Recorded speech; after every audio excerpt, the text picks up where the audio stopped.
And welcome to another episode of the podcast, NinjaFox Games and Geekery. My name is Brian, and I'm here today with you with Jeff, NinjaFox, as he is known. And we got quite a few different topics to talk about today. He's gonna talk with us about Age of Ultron, spoiler-free, of course, for those of you who haven't seen it, myself included. We're going to be talking about some of the news and games and movies. I think the Ant-Man trailer is probably going to come up. There's a lot of really good things happening out there. Last week we were gone because there just wasn't a whole lot to talk about as far as really like nerd pop culture, that kind of thing. And we just needed a little bit of a break. I myself went to a spring festival at a Japanese garden, which was pretty interesting.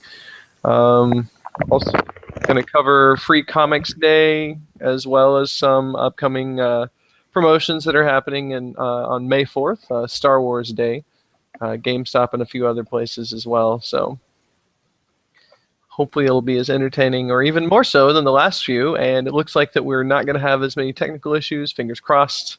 No promises. And then the internet shut down. Pretty much. Like I said, no promises. Soon as you said that, I broke the whole internet. So I'm assuming you already introduced, said hello. This is the May 3rd for NinjaFox Games and Geekery. I did not say the date. I heard you going over some of the things that we're going to discuss, so let's just get to it. All right. Let's start with, I'll start with Free Comic Book Day. I'm going to go out on a limb and say that one way or another, you did not get a chance to go pick up free comic books. Sorry, I didn't catch that. Saying, I'm going to go out on a limb and say that you did not get a chance to buy free comics. I did not. No, I work a weird 10-hour shift. Or pick up free comics, because it doesn't make sense saying buy free comics. Right. Yeah, I have a weird job where I work 4 10-hour shifts, and Free Comics Day, plus I've got a second job, so it probably fell on one of the 6 days a week that I'm working. Yeah, okay. Well, I managed to go by. There's pretty far from where I actually live, but I was going over there for other reasons, and I knew that they were in the area, so I combined the two, and they've got a huge table, and you could pick up 10 comics. Nice. So I picked up Marvel's all different Avengers, which is basically their new ongoing Avengers title that'll be taking place after Secret Wars is over.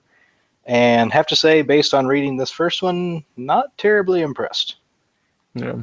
So a lot of this book has been getting some flack online. People have been kind of making jokes, calling it the Diversity Avengers or the Affirmative Action Avengers, because all of a sudden they're changing up the Avengers, and suddenly you've got the still female Thor is still in there. Falcon is still Captain America. We have, I cannot remember her actual name, but Miss Marvel. She is Pakistani, but I cannot remember the character name other than she's Miss Marvel. Oh, okay. And I don't think it mentions it in here. I could tell you any other day. And then Miles Morales is Spider-Man. He's coming on over from Ultimate Universe. Right. And then Nova, who is a kid now. And then Iron Man and Vision are the only two, like, I guess, traditional Avengers that are still in there. White male, I think, is what you're looking for. Well, no, not even that. I guess that would be Nova, because he's white. He's a kid. Tony, if it is Tony, I'm assuming it's Tony in the Iron Man suit at this point, but I don't know for sure. And technically, Nova is not a white male; he is a red android. Well, you don't know what's under that metal skin of his. Yeah, but I mean, I don't really have a problem with them changing up the team. They do that all the time. I don't know anything about Nova. I haven't read a lot about Ultimate Spider-Man, but my understanding is he's extremely popular, and from what I have read, he seems like he's really. I really like the way they introduced him and developed him, and I've heard that Miss Marvel is maybe one of the most fun comics that they're putting out each month. And I like the premise because it's basically The basic concept is imagine a fangirl of Miss Marvel gets powers of Miss Marvel, because Carol Danvers is Captain Marvel now and off doing space stuff. So this basically huge fan gets powers, and now she's getting to geek out as she's doing superheroics, which is kind of cool. Yeah. But reading through the comic itself, it's just like the writing just really wasn't that good. Right. It was kind of cheesy. Some parts seemed kind of forced. There's this big part where they did the whole you chose to save one person instead of letting that one person get hurt or die for the greater good. Oh, that's the right thing to do, blah, blah, blah, which, okay, yeah, that's pretty much the standard that they go by, but it's just written in a way that's really just ham-fisted. Right. So I don't know if this is kind of how they're going to go forward with it. I'm not too interested. Yeah, I don't know. I know that I spoke with my roommate earlier, who's unfortunately asleep. One day we'll get him on here, but he was pretty upset because he had recently talking about the new all the new series and everything. He was pretty upset because he recently subscribed within the last year or two to one of their comics, and it's no longer going to be existing because I guess they're getting rid of the X-Men or a lot of the X-Men comics and spin-offs and stuff like that. So Yep. Which one is he subscribed to? that I couldn't tell you. He didn't say. The other one that they had in this book, it's basically the book is two. You get the all new Avengers, and then you also get the Uncanny Inhumans, and that one seems weird too. I'm not a fan of what they're doing with the whole Inhumans thing. It looks like the basic plot is the Terrigen Mists somehow are like just randomly spreading across the planet. Mm-hmm. So people who are basically have the Inhuman DNA are being triggered to become Inhumans out of nowhere, which is basically just the way that Marvel's going to basically say, oh, random people suddenly have powers activate in public, and no one knows who's really an Inhuman. We don't have the movie rights for mutants, so we're not going to do X-Men anymore. It's going to be Inhumans in place of X-Men, but it's going to be basically the same story concept. So then it's another part of the whole Marvel Fox pissing contest then. Yeah, pretty much. Pretty much. Really? Now, the X-Men are still going to exist in the comics. They're not completely getting rid of them. And there was a rumor going around that X-Men was going to be kind of branched off into its own universe, separate from the Marvel universe after Secret War. Mm. I can't remember who it was, but someone at Marvel basically said, no, that's not the case. X-Men are integral to the Marvel universe. How much so? He kind of seemed to tease that like it was in a specific way, but how much so he wasn't going to risk saying and getting people like trying to speculate. Right. So I don't know how that's going to play out, but they're definitely downplaying the whole X-Men in a lot of ways. Well, speaking of like X-Men and the Marvel universe and that kind of thing, let me try that again. Briefly read. Word good. Right. One word, or two words, not one. Anyway, briefly read over a little synopsis of the differences of Quicksilver between the X-Men film Days of Future Past and Avengers, and it's just I'm surprised that they chose to use those two characters in the Avengers, considering like everything that's going on, the legal mess and all the other issues that they're having with Fox over the X-Men, because they're originally from that series. As you heard, Scarlet Witch, and now I've heard that Scarlet Witch's storyline in Age of Ultron is really, really good. I haven't seen it yet, so yeah, and I could speak more about the legal issues and the back and forth and the deals and all that, but I'm not going to say anything since you've not seen it. After you've seen it, then we'll discuss the legal issues, how that's impacting movie decisions, how it's impacting comics more, and all that sort of stuff. But that'll probably be about 2 or 3 weeks. I'm actually not going to be seeing it until I go out of state, and I'll be seeing it with some people there. So sorry, you're going to have to hold your tongue for a couple weeks. But that also gives our listeners, all two of them. You're a damn monster. I know, I'm a terrible human being, and I should probably be flogged or shot, one of the two, or both. Slap yourself in the back with a whip for your transgression. Indeed, self-flagellation.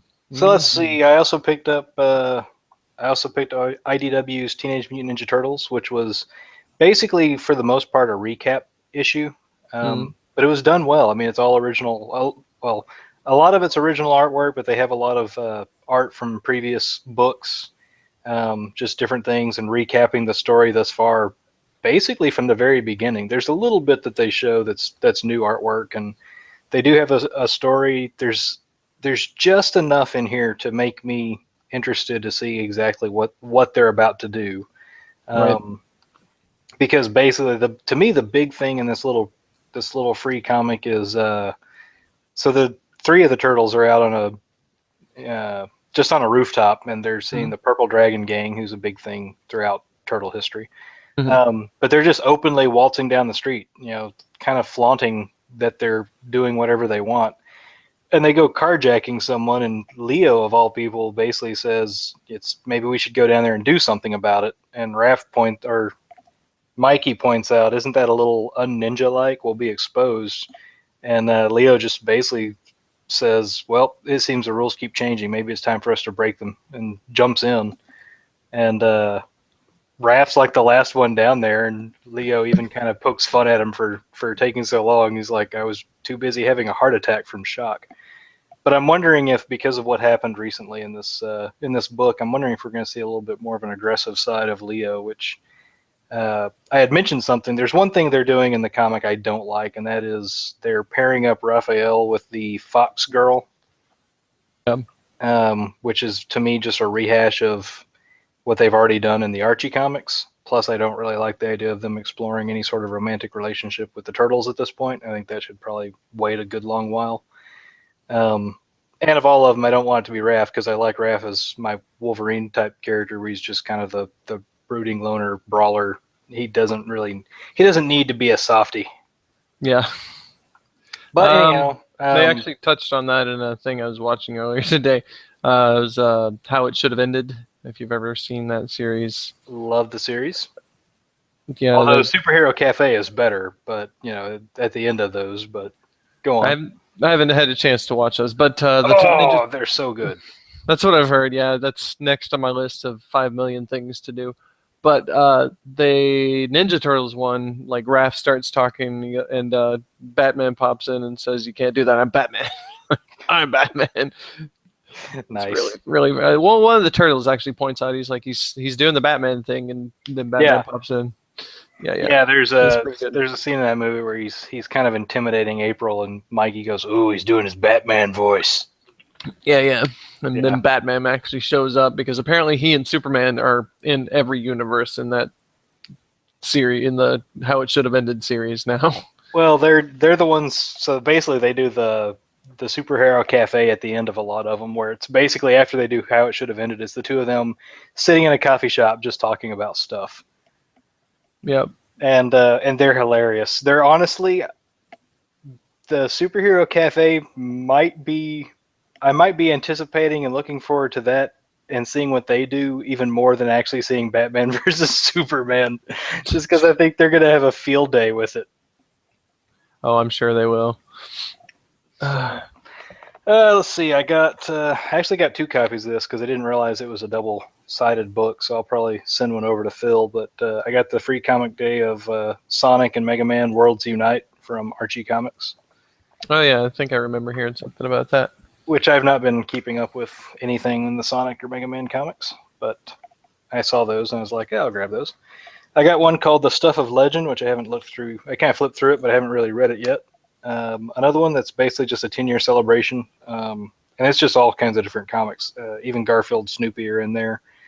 Adventure Time is in there. Mouse Guard. So I was like, okay, that's just a collection of comics. I thought that looked kind of cool. I picked up Saga, which I've heard is supposed to be phenomenal. I don't entirely know why I picked it up, though, because I plan on buying the first volume of the graphic novel. But I thought this was a free way to get my head in there. Street Fighter Udon put out a Super Combo Special, which was kind of cool. And I like the way they did that one. It was kind of fun. Another one that I have no clue what this is. It's drawn and quarterly. Super Mutant Magic Academy, which I have no idea what it really is about. And I flipped through it. The art's not great, but I'll take a look at it more. And then Secret Wars #0, which is basically just the setup of the whole thing that's going to happen in Secret Wars, where Ultimate Universe and normal Marvel Universe collide and causes everything. Oh, okay. I gotcha. Which I also, again, about the whole what are they doing with X-Men? This one I can Hmm. talk about. One of the things that has been rumored is Marvel's basically put the edict out to all the writers that they're not allowed to create new characters under the X-Men title, Hmm. because if they do, then they automatically become property that Fox is allowed to use. Gotcha. So that's kind of one of the things. I don't know what they're going to do with the actual X-Men, because they've got A-Force coming out, which is basically a play on X-Force plus Avengers. And I'm assuming She-Hulk is the leader because she's front and center on the all the promo art. But if you look in the background, basically it's an all-female team. It's like, I don't know, probably a dozen to 2 dozen female characters that they're all putting into this thing together.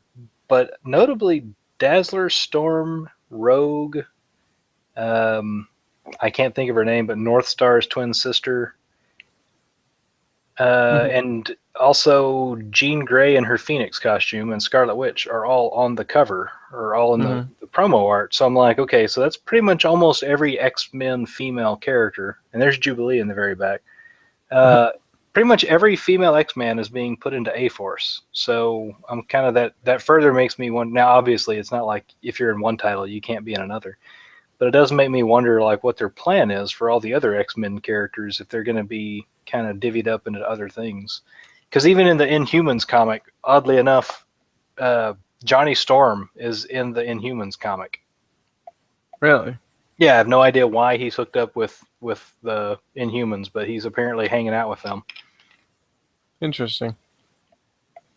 Sorry. Let's see. Which that's Still having also really bad audio issues on my end, just so you know. that, that's also getting people. They've canceled Fantastic Four, and apparently there won't be a Fantastic Four comic until they get the rights back, supposedly. Not thinking that's going to be as big. That's I terrible. kind of don't think it's going to be that long. I kind of think the new Fantastic Four movie is going to bomb. If the trailer's any indication, then I'm going to have to agree with you on that. I'm I'm kind of hoping it does. Honestly, I don't understand when they came to the table just as goodwill. If I had been in charge at Fox, I would have sold Fantastic Four back to Marvel, let them have it. And if you're insistent on doing your own movie universe, just focus on the X-Men. You've got an entire universe worth of stuff just from the X-Men that you could have worked Hmm. with. Yeah, yeah. You've got X I don't Factor, know. X Force, X Men. You could do 2 series of X Men because you could have one focused on the blue team from the '90s and one from the gold team in the '90s. Yeah, true. That would be definitely interesting. Oops, I hit a button. Is an advertisement about to start playing? No, it's all good. Trying to see if there's any way I could run this through the Hangouts app on my computer, and if that would help the problem, but apparently I can't. So, you're to our listeners who have no idea what I'm talking about. Having trouble hearing Jeff. He's cutting in and out about every 2 to 3 seconds for a second, which makes it very difficult for me to understand what he's saying half the time. So if I sound like I'm a complete and total idiot, more so than I usually do, that is actually why, because we can't have a single episode of this podcast without some sort of technical issue. And it's always something a little bit different. I'm just going to point out it's always on your end. Yeah, Oh, that's sick bird. it's true. And I refuse to speak slowly to anticipate your problems with audio.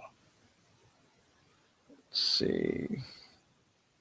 I don't know. I have no idea. I have no idea how to fix this, but we're gonna go ahead and move on. So, did you have any other comics that you got? No, that's all I picked up for free comic day. Last Wednesday, I did see one other title, and I flipped through it, and based on the artwork, I decided to pick it. Well, based on the artwork and the fact that it's a mini series, just a 4-issue series, because otherwise I don't want to add $4 to my monthly bill. Right.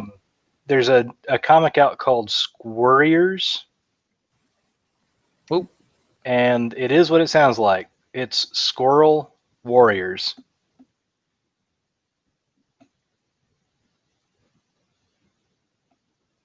Yeah, and I may have lost Brian entirely there. Did you cut out? Yeah, sounds like he did. Anyway, so Squirriors, it's Squirrel Warriors. The art's, I guess, falls under hyper realistic, as far as realistic as a comic about squirrels wielding weapons can be. But it's not like a world inhabited by squirrels. It's a normal world. There's the first issue, which is Wednesday. I picked up issue 2, and so over the weekend when I went to Free Comic Book Day, I found a reprint of issue 1. But it's basically just squirrels. It looks like they've got a battle with cats, but there's a fox that's on their side. The first issue starts out actually with humans in a bar. I haven't read it. I just flipped through it and literally just picked it up for the art. Since there's only 4, I would be tempted to wait until a graphic novel, but I don't know. Whenever those come out, I kind of like picking up individual issues, and I may get the graphic novel later as well. Oh, and Brian just disconnected. I'm going to need to send him a fresh invite to bring him back in here. Nope. But anyway, so yeah, it looks interesting. The art's really good. And the person that was at the comic shop that I picked up the reprint of issue 1, they were gushing over it too. They've been telling everyone that they know who is into that sort of stuff. To grab it. If you've ever read the classic book Watership Down, it's very much in that vein of thinking. It's just the idea of the animals having kind of their own world and their own wars going on underneath, humans' noses without us really knowing about it. And if you've not read Watership Down, you totally should. It's basically Lord of the Rings with rabbits, just normal rabbits. So that's pretty much the best way to describe it, and it's a fantastic book. Okay, I'm back. Welcome back. Thanks. I don't know if this is... I don't know. Hopefully this fixes the problem, but I doubt it since it just seems to have gotten worse where I just disappeared off the face of the planet for a moment. It was very weird. You're very weird. That's true. So anyway, we were talking about Squirriors, which I actually just detailed. I'll recap very briefly for you, but basically it's very realistic art. It's squirrels battling cats, and there's a fox somewhere involved as part of it. I think he's a spy or something, but it's not like a world of animals. It's all the stuff going on under humans' noses without us knowing about it, sort of thing. So it's kind of like Watership Down, and Watership Down is basically Lord of the Rings with rabbits. And I just recapped for nothing. I think, yep. But apparently I got signed out magically somehow. I'm showing there are 2 of you in the chat now. Are you cloning yourself? Trying to. It's working. It's working. I could boot one of them, but I don't know what would happen, so I'm just not going to risk it. Here, I'll mute the one that's... Nope, I can't do that. All right. I'd just leave it. Anyhow, moving on. So Ultron. Age of Ultron. Again, not going into spoilers because you haven't seen it, but let's touch on real briefly. 439 million opening weekend box office. Dollars? 439 million dollars. That's a lot of dollars. How does that stack up as far as other movies? They're outpacing Avengers and Iron Man 3. I don't know how that works compared to like where that puts them in total. This article might say something about it. I'd see. I have a problem with just in general. Using the opening weekend as an indicator of how well a movie is doing, like does overall, because that's just the people that go see it the first time. You really should look at like the overall first month figures, because a movie could be hyped up so well that it does really, really great in the first weekend, and then that's it. Like, if a movie is a really good movie, people will want to go back and see it, and they'll spread it, via word of mouth, and more people will see it. And so, like, the overall for the month will be a lot higher than, say, I don't know, just a movie that was really had really good viral marketing and was well hyped up that might do really great in the first weekend and then just completely tank in week 2 or 3. Well, every movie, even the ones that are just amazingly ridiculous successful, every Marvel movie even usually has at least a 30% drop from the first to the second weekend. Even though from the second weekend on it stays somewhat steady until it finally trickles out. Even those that first to second weekend is just a massive drop. And I Um, get that, but that's what I'm saying. it's Like, pretty uncommon for there to be like a movie that does all right the opening weekend, and then word of mouth brings it up to do stronger for the rest of the month. But I mean, I understand what you're saying, but usually that opening weekend is a good indicator of how things are going to roll with it. For the I guess the run of its time, unless it hits really good, and like you said, you've got really bad reviews coming out. right, right. I mean, there have been, I'm sure I don't have anything right in front of me to, as far as an indication of what, but there have been Well, then movies you're that just talking smack out of your ass. pretty much, it's very difficult to do, especially since there's now two of me. Oh, one of them's gone. Oh, he did. You killed your double. Well, he was kind of an asshole. So it's tracking above the original Avengers and Iron Man 3. Iron Man 3 was previously, I think, one of the top opening weekends. Which is surprising because a lot of people say they didn't like it that much, which I don't get. I thought it was fun. But I think Iron Man 3 is underrated. I actually think 2 is the weakest of the three Iron Man films to me. yeah, yeah, I could see that. I thought three was really good. It's just like I said, a lot of people are just like, no, it wasn't very good. I honestly think a lot of people I think there's still that pain of the knife in the chest that we were suggested that the Mandarin was the big deal, and then they pulled the rug out from under us. Mm. I think there's a lot of people that are still. I think that's kind of one of the reasons that they're really irritated. They don't like Iron Man 3, even though Hell to the King kind of fixes some of it a little bit. I think it's still kind of a sore spot for people. Eh. They're gonna be. I've noticed that there are more and more sore spots happening in the Marvel Cinematic Universe. It's like, I don't know. Even myself, I've fallen into it, and we'll kind of talk about that here in a little bit when we talk about the Ant-Man thing. But like, it's hard to remember as fans of comics and stuff like that that have been into it for years before the film started getting big. It's hard to remember, and they keep having to remind fans of this. It's a completely different storyline to, the old comics and stuff like that. It's completely different. That's why it's called the Marvel Cinematic Universe. It's a different universe, essentially, than the one that we grew up with. And there are a lot of similarities, but I don't know. I think it's tough, and it's tough to please everybody.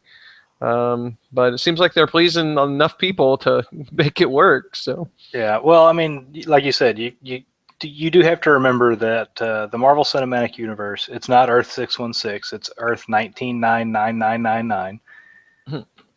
It actually does have its own designated continuity number. It is 199999. It's 199999. nice. So yeah, it's like anything else. The Ultimate Universe is not the same as the Marvel Comics universe that started in the 60s. It's a different continuity. Right. Wolverine worked for Magneto. He was a mercenary for Magneto originally, rather than being brought in by Xavier. Right. Spider-Man, Venom was a cancer curing experiment that didn't work out right. Gwen Stacy was Carnage for a while. It's a different universe, so things aren't going to be exactly like they were and exactly like they remember. I know a lot of people want it to be more like 616, and for the most part, I think they've done a pretty good job of at least keeping the spirit of the comics in place. Right. But and it's a thing that I forget, and then a lot of people forget too, is they're really trying to gear the movies towards a broader audience. One that's Absolutely. I don't want to say it is different, because it's not the same people that were picked on for reading comics, or we're given a hard time for reading comics. They're trying to bring in as many people as possible. Since the success of the earlier films. So yeah, you've got to bring in general audiences, not just right. comic book fans. Right. And I think that like I said, there are times where I get kind of irritated, but I think overall they've done really good, as you were saying, with keeping with the spirit of the original comics worlds and characters and stuff like that. But it can be hard. It's when you and I'm sure you can somewhat relate. When you've grown up with this stuff, you just it's almost like reading a really good book and then going to watch the movie, and they kind of butcher the movie. Not that I'm saying that they're butchering anything here, but you find it a little bit offensive initially, because you're expecting that. You're expecting this is what I've known for however many years or however long it's been going on, and they just completely like raped it. Sorry to use the R word, but that's how crazy people get about it. I don't feel like that. But, we just have to remember to take it in its own context, if that makes any sense. Right. Well, and on top of that, it's also, if you were to do it accurate to the comics, then we'd probably be like, I don't know, 2050 before we were able to really start doing Ultron and things. Right. We'd have to build up so much to really do it properly. Right. I am curious about if apparently Joss Whedon has said there's no plans for it, but I'm hoping there's enough kind of outcry or demand, or Disney just likes the sound of money. Apparently the original cut of Age of Ultron was somewhere around 3.5 hours long. Oh, wow. And it was cut down to about 2.5 hours. And people are still going to bitch about that length. But anyway. Yeah, there are people who are like, man, it seems like it's really long. But there's also people who are like, man, that really seems like this got cut to speed things up, and it just feels like there's something missing there. So at the very least, I suspect there will be a lot of deleted scenes on the Blu-ray, but a lot of people are saying, come on, if you got them, if they're finished, if that's the actual cut, can we get a director's cut? That's a lot of that would be great, but that's also kind of relying on a lot of rumors, because I feel like that, especially now with as much CG and stuff that they're doing, they probably edit a lot of stuff before it even reaches the point of going to have the CG added and stuff. Because I know that there have been scenes that I've watched and deleted scenes and stuff that I've watched of more recent films that it's like guys on a sound stage. Yeah, or it's really a rough CG version. What's that? Or it's a really rough CG. That's not the final CG. Right, yeah. It looks like a PlayStation game. Right, or it's real gritty, or not gritty, but grainy or whatever. So yeah, well they've said, let's see. So it's unlikely that a full hour is going to be put back into it, obviously. Mm-hmm. Some of the footage is going to be locked up. But, where is it here? I want to say it was Amazon UK. So information was released, or from a release was issued to Amazon UK customers acquired by the Telegraph, that indicates that there will be a extended edition that will include an alternate ending. So now, granted, extended cut can mean 12 new minutes of footage, right? But maybe there will be a little bit more. Maybe there will be some more scenes actually put back into place for the extended cut that they got taken out that weren't CG heavy. Yeah, well, that would be interesting to see kind of some of the stuff that they, that they did take out. I mean, I'm just interested to see the film anyway, because not there yet. But it's always fun to have a little bit of extras and just kind of get a better idea of what the director kind of originally intended more, but budget cuts or what, budget didn't allow for it or whatever. Those jerk editors, man, we just need to. I'm just kidding. So speaking of Age of Ultron, and I just sent you a link if you want to take a look at that. You may have heard about this a little bit. Oh yeah, I heard about it. This was something that it blew up briefly. Basically, Chris Evans, who plays Captain America, and Jeremy Renner, who plays Hawkeye, were doing an interview on Age of Ultron, in which Jeremy Renner, I believe, calls Black Widow slut, and Chris Evans agrees and says that she's a whore, and then one of them says that she has a prosthetic leg, which would seem to make her undesirable. And a lot of people took it too seriously, for one, because if you watch, they went ballistic, which has become basically, we're in the age of outrage. really it is. Yeah. And And we kind of discussed, I think we kind of discussed that maybe previously, where people are just offended by everything now. yeah, well, and again, I haven't watched it yet. I mean, it's only 3 minutes, so I'm not going to watch it over the deal here. If I had quality sound thing, I probably would play it through. But from my understanding was when they were saying that, they were commenting on the, not necessarily on Black Widow, but on the Black Widow concept of fans shipping her with every character in the Avengers, basically. So some fans put her with Cap, some fans put her with Hawkeye, some fans put her with Banner, blah blah blah blah blah. Wasn't that what the discussion was about? Was all these different fan shippings? I think so. Yeah. I haven't watched the whole thing. I mean, really, I was just, I was, hold on one second. I'm actually watching because the clip that I sent you, one second. Oh, yeah, it's exactly what you're saying. They were talking about who you think that she might end up being with in a future film or whatever. This being the interview is asking that, and Jeremy Renner says that she's a slut. So there's basically, I guess they were trying to hide that they knew possibly that who she might be with in the future, or they were just being guys. I mean, you got to remember that these people are just people, just because they're in big movies and live in Hollywood and probably drive a nicer house than I do. Yeah, I'd have to. I mean, I'd have to watch it to understand the context, because I don't know.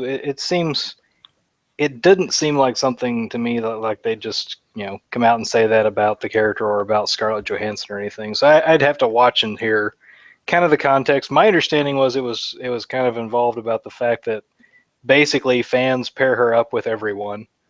Right. But I mean, let's be honest. If it, and again, this is kind of the thing.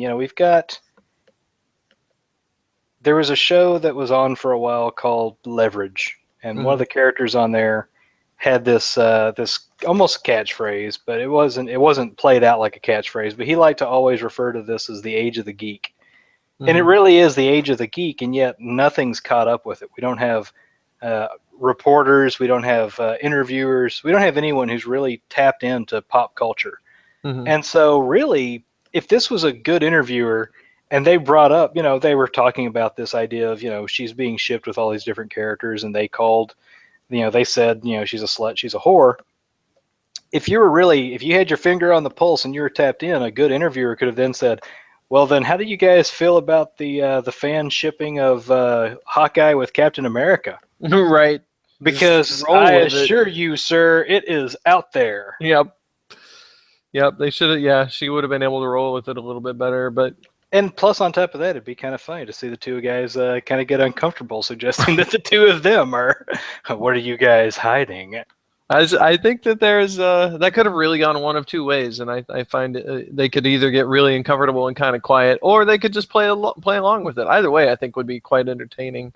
Yeah. To have seen. So yeah, I know that got the deal. I don't understand the prosthetic leg being on multiple levels. One, I don't understand. Again, I'd have to watch it, but I don't understand if they were, what they were saying in regards to that making her unattractive. And two, she doesn't have a prosthetic leg. What are you talking about? So yeah, I don't really know. I know that Tumblr is where things really exploded. Tumblr to me is basically where everyone goes to be offended about everything. No, I thought that's where everybody went to get pictures of other people's penises, but I guess I was wrong. I think that happens too. There's a Snapchat has become a big deal about that. Is that the one? I don't know. There's just a GIF of it says opening your Tumblr in public, and it's just a guy with a bunch of dildos flying at him. So I assumed that was what Tumblr was all about. Oh, well, I'm not going to go too much into this. It is going to be touched on a little bit later because I do want to bring up another topic. But Tumblr is where a lot of people basically say radical feminism thrives and refer to them as Tumblrinas. And it is, I think, where there's a lot of feminist stuff that make feminists kind of raise an eyebrow and go, "Excuse me, you crazy." But anyway, yeah, Tumblr seems to be where the it seems to be ground zero for a lot of outrage and a lot of offense. And believe me, everything offends everybody now. It's true. I agree. I'm offended by people being so offended by everything. So I think on the first show we talked about, I talked about Steve Hughes, his stand-up bit on being offended should be required viewing, and I always think back to him of, I'm offended by boy bands, for God's sake. It's a valid offense. I'm offended. agreed. They're corporate shills prancing around pretending to be musicians to advance a modeling career. Right. So, last thing to touch on here, I don't know if this is old news. I don't know if this is like recently came out or whatever, but I just saw something linked here today. That's it's just pictures of Jamie Foxx, and it's got captions attached to it. But I did a little bit of search because, unlike most journalists nowadays, I like to try and verify if a story may has some truth to it. And apparently it is true. Jamie Foxx talked about this at an award show when he was talking about Robert Downey Jr. Mm-hmm. And so apparently they were having a birthday party for Mr. Fox's daughter, and she is a huge Iron Man fan. Mm-hmm. And apparently she told everyone that Daddy knows Tony Stark. And so he said he knows Robert Downey Jr., but he's not coming to the party, so she's going to have to figure that out. And so that made her sad. So kind of on a whim, he just texted Robert Downey Jr. and kind of said, hey, here's the deal. My daughter's having a birthday party. If you could show up, it'd be awesome. If you can, you can. I'm not asking you to do it. I thought I'd just throw it out there and see. And apparently this was on Saturday, and the party was on Sunday. And apparently Robert Downey Jr.'s response was, sometime around noon work? And so Jamie Foxx kind of wrote it off. He thought he was just kind of joking around. But he said that Robert Downey Jr. showed up, and he came up. He had this big, just bag of Iron Man toys and giving out to all the kids, and just kind of hung out with them for a little while. So Jamie Foxx is basically saying, I am indebted to that guy. It's a huge deal for a 5-year-old. Right. Yeah. I wish he had come to my birthday party when I was 5, but probably would have been much older himself. I don't know how old Robert Downey Jr. is, so that might have been a much different. Yeah, true. May have been very high on drugs or something, or maybe Lou Ferrigno. They could have gotten him. He was the Incredible Hulk. He is 50 years old now. Is he really? He's doing quite well. Yeah. Did you see the interview that he walked out on? Yeah, I did. I actually saw, and I heard about it, where they were talking about it was a British interviewer for, is it the Post or? I don't remember where it was from. Yeah, it was one of the big ones. But again, interviewers, they're not tapped into pop culture. They're not up with the times. They sent a political interviewer to interview an actor about a movie that's basically because he's not just going around doing any sort of political stuff. This is a press tour for a movie. Right. And he wanted to talk about Downey Jr.'s relationship with his dad, and how Iron Man and Tony Stark's kind of story and his character arc, how it mirrors Robert Downey Jr.'s, et cetera, et cetera. And he seemed like he tried to be kind of polite, where he was kind of like, he kind of suggested, why are we going down this road? And the guy kept pushing on. And there was even a moment where he kind of started to hesitate, like he wasn't sure if he wanted to ask the question. And I thought it was funny because Downey's, he kind of looked at him and said, 12 seconds, you're running out of time in your question. Come on. Because the guy kind of said, I don't know if you want to go into this, but I was wanting to ask about it. And he says something to the effect of, you've got the same amount of time as anyone else. Right. But you could tell, like, bit by bit, he was getting more and more uncomfortable with the interview. You could tell his breathing was kind of coming a little quicker. He started glancing away from the interviewer. He was obviously looking at his publicist. And eventually his publicist is the one that gave the signal of, nope, this is done, we're over. Right. And Robert Downey Jr. just kind of said, okay, bye-bye. I have to give him credit for hanging on that long. Like he's a real pro. Like to be able, I would have been like, no, we're not talking about that. And if you even try to bring it up in 2 seconds, if you try it again, I'm just out.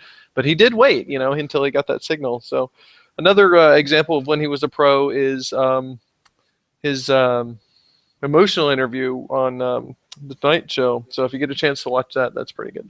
But I'll have to take a look at that. it's very. I'd never heard of it. I was thinking it was going to be like they were poking fun at this interview and Robert Downey like kind of talks about that stuff or whatever. But no, it's more of a Who's Line kind of thing where they give him. Oh yes, I did.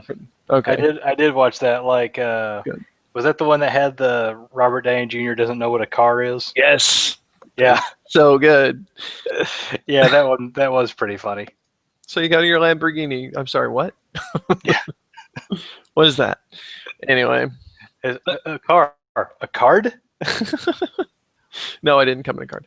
No, but back to what we're talking about. Like he's grown up and he's grown past that. And if this had been an interview for the first Iron Man film, the guy probably could have gotten away with it a little bit more because he was trying to draw those connections between the two characters, and I'm sure Robert would have been more open about talking about that somewhat, But this is 4 movies later. I think he did during the first Iron Man film. I think he kind of touched upon the fact that he had come out of a kind of a bad place before Marvel put their faith in him to do Iron Man. Right. This is 7 years later, though. Yeah. It's been a while. Yeah. So. Yeah, and the interviewer was kind of basically suggesting the whole thing, are you really sober and clean, or is that something that you could fall back into? And it's like you said, dude, it's been 7 years that he's been, on this thing, and all the stuff he's done with kids, all the things he's done as Iron Man and as Tony Stark, for kids and doing appearances and all that. I think he's kind of earned some goodwill at this point. Right. On top, there's another one. There's a story I had read about someone basically said that they were at some event and Robert Downey Jr. was there, and her mother was walking down these stairs and she tripped and fell. And in the process of falling, she cut her leg. I mean, a good cut, like, near the artery. And the first person to get to her was Robert Downey Jr., and he immediately took his coat off and put it on her leg, and helped keep the pressure on it and everything like that. And he stayed there and talked to her. And once EMTs came, he actually stayed with her until they got her to the ambulance and loaded her up. And like a year or two later, the woman saw him at a restaurant in California and went up to him and was she was very apologetic and said, I never do this. I don't want to interrupt your day. I don't want to interrupt you having your meal. But she just wanted to basically say something to him about how much that meant to her. And he specifically remembered that situation and remembered her mom's name. Wow. And so, there's all these different stories. Like, he seems like he's legitimately a good guy. On some level, he's an a-hole, because all of us are a-holes. Right. But he's gone through a trial in his life, like we all do, and he may have handled things poorly in the past, but he's beyond that now. It seems like. So, cut the guy some slack. Yeah. It's not like. I did like that part of the interview where they said, you gave this interview and you said no one can come out of basically go through prison, whatever, and come out a liberal or come out not a conservative or something like that. And they're like, what did you mean by that? I loved his answer where he was just kind of like, I could analyze that for 2 hours and I would give you no better of an answer than I will giving you something half-assed right now. He was like, I don't really remember what I was talking about for sure. Whenever you do an interview, you give an answer at the time that seems to make sense to you, but out of context and however long after that it means nothing. Yeah, well, and on top of that, it's kind of one of those things. It's like, can people's thoughts and opinions and ideas not change? Is that right? Can that never happen, or? Apparently not. Not if you're in the public eye. It's kind of the same thing that we do to politicians. Not that I have sympathy for most politicians, but will, if they're going in to try to get into a different office, or if they're even trying to keep the office that they've had for however many terms or whatever, will completely, or their opponents will completely like bring up anything and everything to try to keep them away from whatever it is they're trying to attain, even if it was a decade or two ago that they said or did something stupid, so. Yeah. It's unfortunately, it's part of being in the public eye, and people forget they're people too. People, celebrities are people, politicians, and I cringe to say this, are people. Uh, we're all human. We all make stupid mistakes. It's just part of living. So I don't know. There's that. So mark it down. Today is the day that we have revealed the earth-shattering truth. Politicians are people. I know. It's hard to believe. I'm trying to, but it is. As much as you want to believe, they are all devil spawn. Or some sort of android things with no hearts. Whatever. Except for maybe Cheney. I'm still not sure about that guy. Oh no, he's a robot. He's definitely a robot. Yeah, definitely, no doubt in my mind. Possibly a robot devil. He plays music, has a golden fiddle. So anyway, you're on level 9 of robot hell. That's right. So we got off topic. What were we talking about? Age of Ultron. We were talking about Age of Ultron. I think that well is dry with you having not seen it yet. Yeah, and again, the two guys listening may not have seen it yet either. Actually, I don't think there's anybody right in this moment, but the two guys listening later on down the road. That's right. Well, we had a number of views. We've had 14 views on our first podcast, and nice. About 20 something on the second one. Hey, even if that's only for like 10, 15 seconds, then they still looked at it, suckers. I mean, valued listeners that we love so much. That's right. So let's shift gears on movies and jump over to a different movie. Mm-hmm. Well, first let's stick with this. I was going to jump a little further than I actually we need to. Let's stay a little bit closer. Let's go to Ant-Man. Oh God! So we've got the Ant-Man trailer has come out. I think actually 2 trailers have come out now. I think there was a teaser trailer, but then an actual full trailer has come out now. And obviously you are not digging it. I'm really not. I think I've only seen maybe the teaser. I'm not sure which one I've seen. I've only seen one of them, and I'm actually looking at pictures of the one that I saw. So let me see if this is dated here. I think it's the older of the two. Yeah, this was published 4 months ago. So this is probably the teaser, but it was still had a pretty good length to it. The one that I watched. Okay. Yeah. So I'm more aligned with you now. So the first trailer I watched, I was just kind of like, meh, it's Ant-Man. No. So there's a new one. Yeah, there is a newer one that does, to me, seem more fun than the other one. Okay. So I guess maybe I need to watch that one and see how I feel about it. But I will say, like, the one that I have seen so far, like, it really turned me off. And there's a couple of things that I have issues with, and this is going to go back to earlier when we were talking about that it's completely different universes. But one thing is, like, in the, was it 616? Is that yep. what the one in the comics? He is the creator of Ultron, and Ant-Man, is not a huge character just in general. Mm-hmm. And so now they've made Tony Stark the creator of Ultron. Sorry, spoiler alert. Uh-oh. Sort of. Uh-oh. To some extent, yes. To some extent, no. Okay. All right. Well, I don't. Okay. So there, yes, even more curveball than you realize.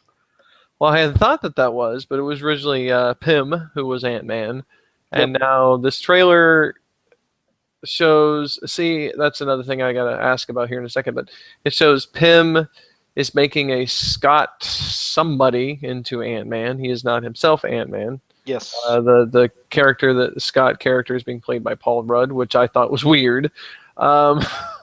Just because he's such a goofball. But the other thing too is I don't know where this ties into the overall Marvel Cinematic Universe, because I know that one of the characters in the movie or is going to be Stark's dad, Howard, as well as the I want to say her name is Daisy, who was in Captain America: Winter Soldier, and she's old in that one. Carter, Um, Agent Carter, I think, is maybe it's Peggy. Peggy. Yeah, Peggy Carter. Peggy, yeah, that's the one it was his Yep. girlfriend or whatever back in the day. So, but she's not played by an older lady in this, from what I saw on IMDb listing, unless that person's going to be in heavy makeup, kind of like in Winter Soldier. So if that's the case, then that puts this before Winter Soldier. That puts this before really most of the Marvel Cinematic Universe. So So what I will probably, a little bit of this is speculation, but I can fill in a few gaps. I'm pretty sure. okay, So it is continuing the Marvel tradition that this does take place after Age of Ultron. It's being considered where Avengers wrapped up Phase 1. hmm Instead of Avengers Age of Ultron wrapping up Phase 2, Ant-Man is kind of the epilogue to wrap up Phase 2. okay, So that's pretty much where that goes. Now, Pym in the movie is going. Obviously, he's older. He's got the Ant-Man suit. In his younger days, he worked with Tony's dad and Agent Carter. sure, So I'm gonna basically say that Tony's dad and Peggy Carter and even a younger Hank Pym is going to be flashback scenes, okay, and it might be kind of clever because that might be they might have something in there that teases that he was involved with Tony or with Howard, sorry, hmm to basically lay the foundation for what would later become the Avengers Initiative. okay, And if they do that, then that's kind of a clever way of saying, look, he really was sort of originally in the Avengers. sure, sure. Now, as far as Lang goes, he is actually Ant-Man in the comic as well. He becomes Ant-Man later on. Okay. See, I'm like my knowledge of Ant-Man is basically what I saw in the Avengers Earth's Mightiest Heroes series, which, by the way, is a really good Avengers series. Yeah, I, yeah, I felt like it was really well done. yeah. It was Um, it was really good. so, but that's basically kind of my Ant-Man knowledge is coming from that, which I assume is pretty close to the comics to some extent. I So, think so. I don't think they got. I don't think I remember the cartoon getting much into him beating his wife, but yeah, okay. yeah.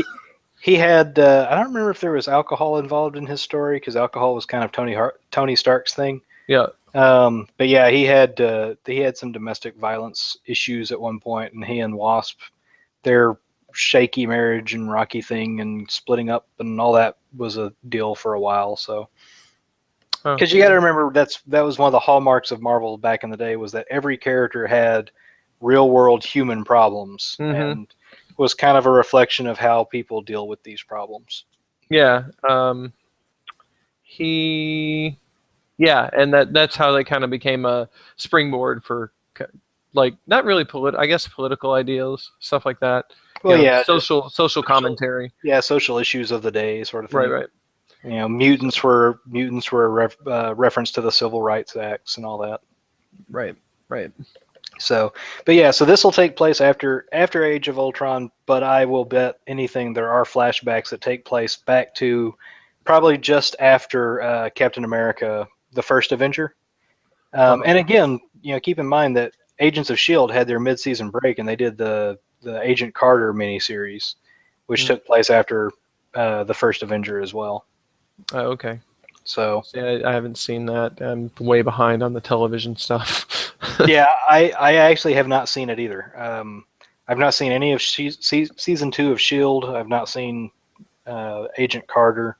No, So I'm further back than that. I'm way back in season 1 of Agents of Shield, and I stopped watching it because it talks about that the next episode, according to the Netflix description, said that it was taking place after the events of the second Thor film, which I hadn't seen yet. So right, I have seen that now, but I haven't gone back, hadn't had a chance to go back and watch it. So yeah. So anyway, yeah, there's that. I'm curious to see if Ant-Man is going to put anything in place that helps build up Civil War. Because I will say that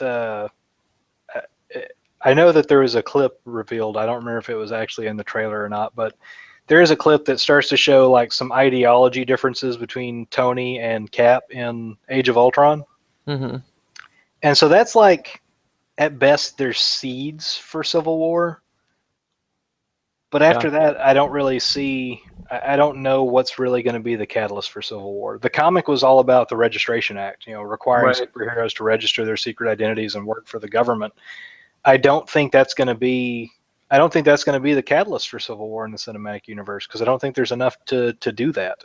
Right. Yeah, no, I don't think so either. And then there's some pretty key players from the comic Civil War that are not really going to be as heavily involved as they would have been in there. And, that of course harkens back to the X-Men thing. And I feel like that they probably want to try to keep away from being similar to X-Men because they're trying to make this a separate thing because of the, content, the issues with Fox. So, yeah. Well, and even in Civil War in the comic, the X-Men weren't really that involved. They're almost an afterthought, but there was the reference to the mutant registration act. yeah. Similarities were there, but I don't know. You don't have the supervillain teams. You don't have the young New Warriors team. You don't have any of that for the catalyst to set off the registration. Right. Nothing to me in Age of Ultron suggests that there should be a registration. Mm-hmm. And on top of that, everyone that's currently out there is already registered with the government because they're on the Avengers or they're a member of S.H.I.E.L.D. or something like that. So unless you count, Daredevil and the first appearance of Spider-Man are such massive issues that we need to have a registration act, I don't really think there's enough there. I really think it's going to be more about S.H.I.E.L.D. and what should S.H.I.E.L.D. be. Right.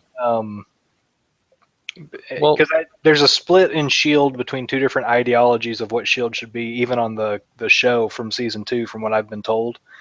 And I can actually kind of look at it and I can kind of see one being kind of more Captain America style and one being more Tony style. And based on what I know, based on what I thought before Age of Ultron and what I've seen from Age of Ultron, I'm like, okay, I can kind of see this being the catalyst. Right. Yeah. They already started touching on that in Winter Soldier, I know. Yes. With Captain America just basically, kind of disbanding S.H.I.E.L.D. at least temporarily. So, sorry, spoiler alert. Again, it's been out for long enough now. Then I think it's fair game. Yeah. Moratorium on spoilers after 2 years. If you've not seen it yet, then right. To be fair, I just watched it for the first time yesterday, so but so the whole thing with him. I mean, it was a clip that came out before, and I think it may have been in a trailer, so it's not a huge spoiler or anything, but it comes up again in Age of Ultron where Tony basically says something to the effect of, the reason that they're fighting is so that they can end the fight, end the threat, so they can go home. And Cap's response is, anytime someone tries to stop a war before it happens, innocent people get hurt. Yeah. Which is exactly what basically S.H.I.E.L.D.'s purpose was to try and stop a war before they happen. He's still against that concept. Tony seems like he's in favor of it. From my understanding, there's 2 groups of S.H.I.E.L.D. in the show where basically Coulson is doing things more in Nick Fury's method. There's another group that basically does things by committee, takes a vote, thinks that there should be transparency within the agency. So I can kind of see that being more of a divide that would bring on Civil War to actually have a difference of opinion. Right.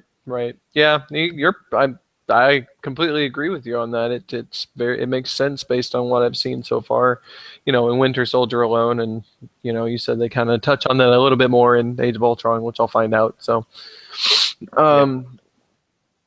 So speaking of, you mentioned Daredevil. Somewhere in there.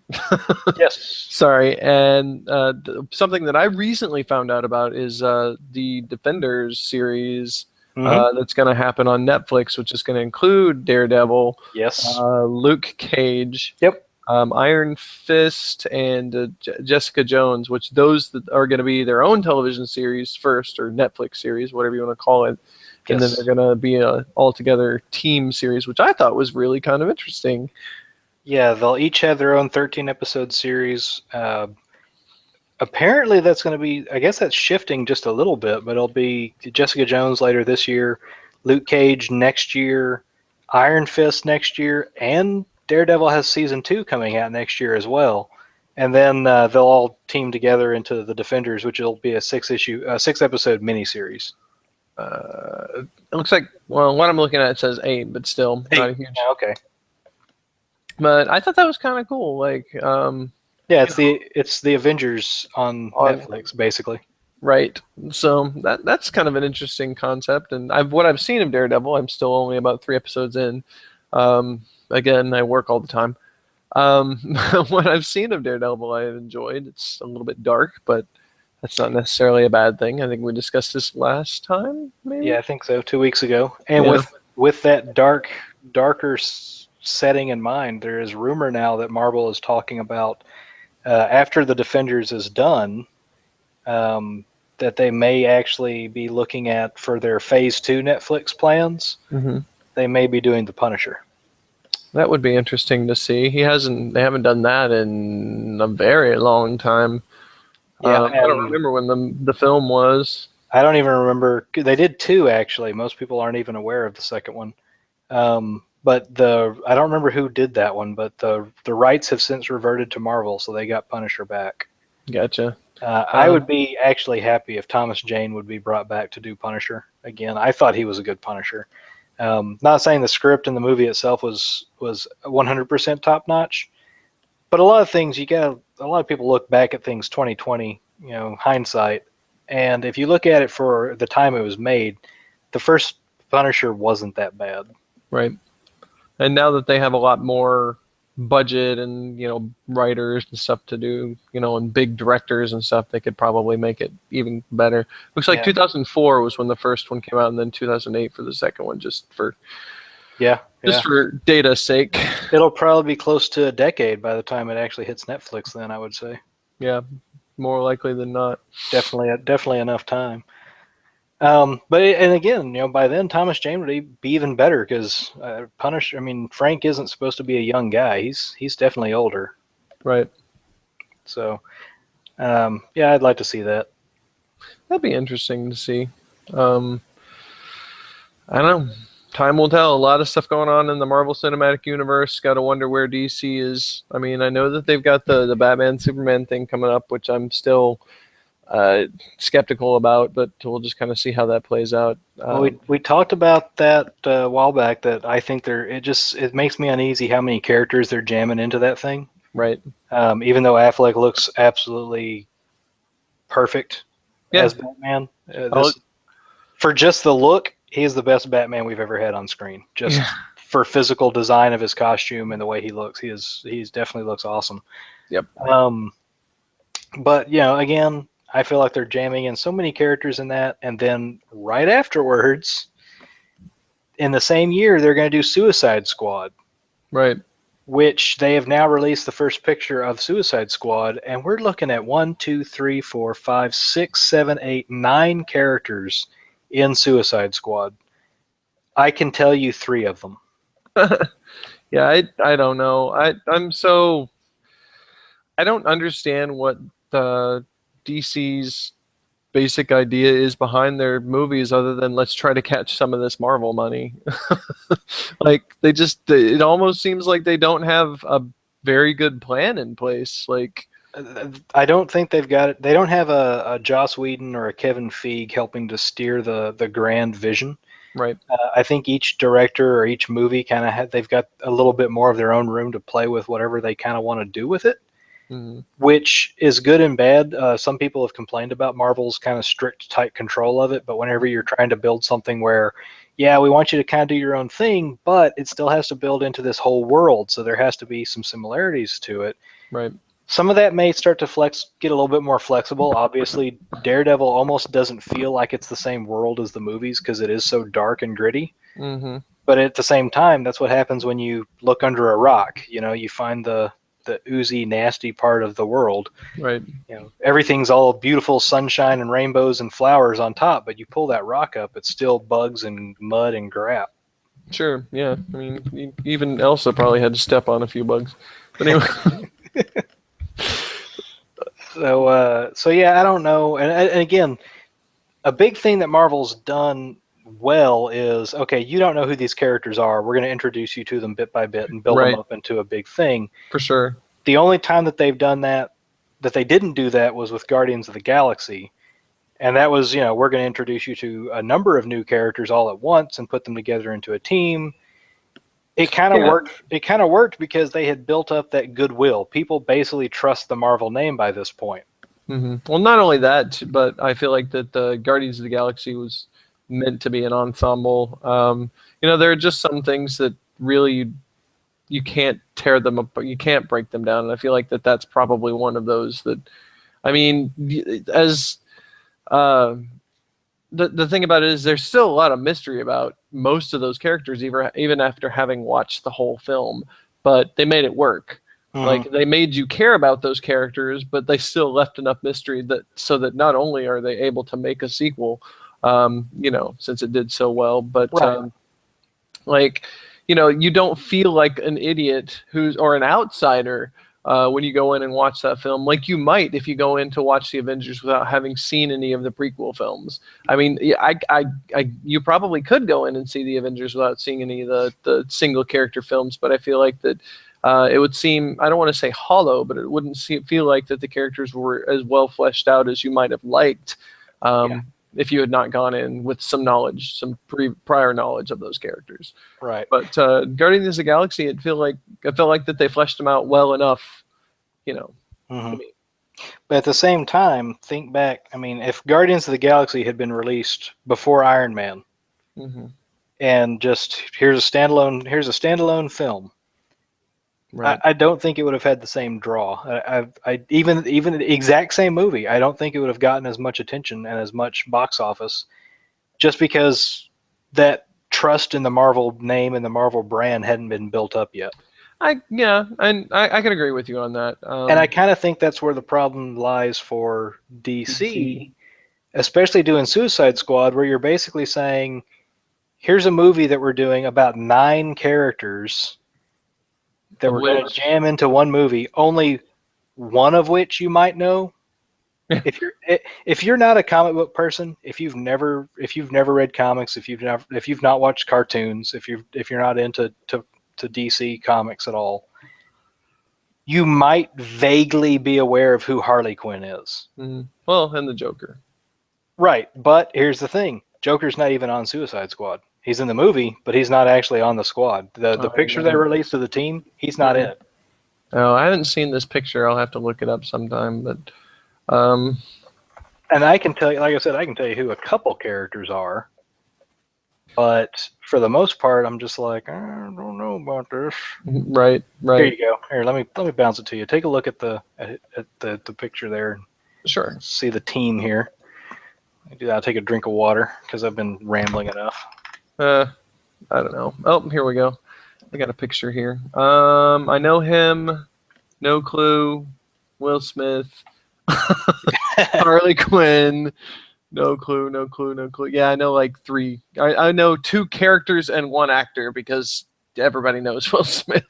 So yeah. And the 2 characters I know are from Batman, and I probably only know them because I own the first 3 volumes of the animated series on DVD and played the first 2 games, and Yeah, I have no clue who that is on the right. Of Killer Croc? Yeah. I can look it up. I was actually looking at the cast list on Deadshot Wikipedia. Is Will Smith. Will Smith's character. And then the girl that's crouched there, apparently her name's Katana. Okay, I don't know who that is, but she carries a katana. Very original. Wow. Looks like he maybe. I think that's her name. Maybe that guy is El Diablo? I don't know. He looks like an El Diablo. Doesn't that mean like a fighting chicken? I think so. And did you see the picture of Jared Leto that came out as Joker? I did, and I'm interested. I'm intrigued. That's all I can really say. Like, very different. The rumor that has come out is that may not 100% be reliable. The tattoos are probably not in the actual film. That picture was kind of released at the same time as Joker's 75th anniversary, so that was kind of an homage to all the different aspects of Joker. But it still kind of gives you a look at him and how green his hair is, at least. Yeah, and Jared Leto, versatile actor. The stuff that I've seen him in, I've enjoyed. So I'm interested to see his take on the Joker as well. So, wow, there was a lull there. What happened? Dead air, killing me here, killing me. Willem Dafoe. Anyway, so yeah, I don't know. DC just really needs to take a step back and reconsider. And who knows? One or both of those movies might turn out okay, but I think, they definitely could have benefited from like movies prior to these because Marvel. Well, I've always been more of a Marvel guy myself, and so I don't really know any of the secondary or tertiary DC characters. So, and I feel like, since this is partially my podcast, that I speak for the public here when I say nobody else does either. So, because you said so. that's right. It's our podcast, and I'm one of the people included in our, and I can say so because that's how it is. Now, if someone ever actually listens to this and they're a DC fan, they're going to be like, these guys are idiots. Oh, well, I'm an idiot. I'll agree. I know that I've got at least one, if not more, friends that are very into the DC universe and the Justice League and that kind of stuff. And that's awesome. I've just always been a Marvel fan personally, so I don't know much about that universe. But, a lot of the people died. So anyway, well, I guess that's kind of an interesting thing to think about is, going into the Marvel universe, we were introduced to these characters, both knowing Marvel better, that we basically already knew the characters that we were being introduced to. Going into DC, other than Superman, Batman, and Wonder Woman, I feel like I'm kind of going in as just a member of the general audience that I don't know a lot of the other supporting casts and a lot of the other, I guess, more obscure non-Batman villains. Right, exactly. Yeah, so basically I would consider myself in this instance to almost be a member of the public when the Marvel movies first started coming out. Like, I didn't know anything about, or I know very little about, because I'm sure everybody had heard of Spider-Man and some of the characters from the Marvel universe. There were a couple television series back in the day. So, well, Spider-Man's one of I think he's the number 2 most recognized superhero in the world. Yeah. The first one being Superman. Yeah. So, people had some contact with it if they hadn't been living under a rock. Then they only knew Daredevil. But going back to that joke flopped. Anyway.